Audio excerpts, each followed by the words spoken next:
La Thaïlande compte aujourd'hui 66 millions d'habitants. À grande majorité bouddhiste, ce pays compte seulement 0,5% de catholiques, c'est-à-dire environ 300 000 fidèles. Et pourtant, le clergé local est nombreux. On compte plus de 500 prêtres et 10 évêques, tous thaïlandais.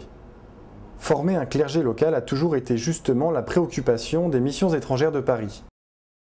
Vu l'importance du clergé thaïlandais, on peut se demander quelle est aujourd'hui la mission des prêtres MEP en Thaïlande.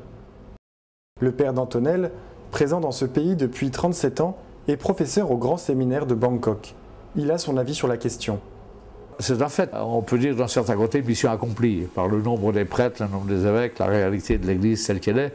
Mais moi, ce qui me reste une forte préoccupation pour moi, c'est de contribuer à l'ouverture missionnaire de l'Église catholique. À mon avis, il y a encore tout un travail à faire pour cette ouverture missionnaire de l'Église de Thaïlande.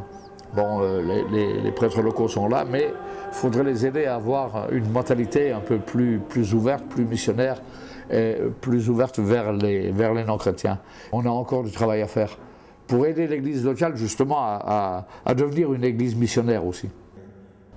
La majorité des catholiques et des prêtres de Thaïlande sont d'origine chinoise, vietnamienne, laotienne ou encore des minorités ethniques du Nord. Pour eux, la mission et l'ouverture sur les populations de culture thaï et de religion bouddhiste n'est pas évidente. Les bouddhistes ne sont pas du tout opposés à la foi chrétienne. Mais le bouddhisme fait tellement partie de l'identité culturelle des Thaïs que pour eux, être Thaï, c'est être bouddhiste. Et lâcher le bouddhisme, c'est abandonner la culture thaïlandaise, la culture locale.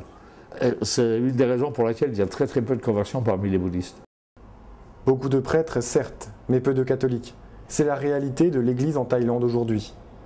Après 37 ans de présence dans ce pays au service de la formation d'un clergé local, le père Jean d'Antonel a une certitude concernant l'attitude que doit avoir le prêtre en terrain de mission.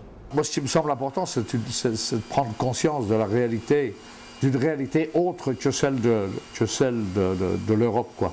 On est devant des gens qui ont une autre mentalité, une autre culture, non seulement la langue, mais une autre culture, une culture qui est complètement différente. Et ça, c'est très enrichissant pour nous.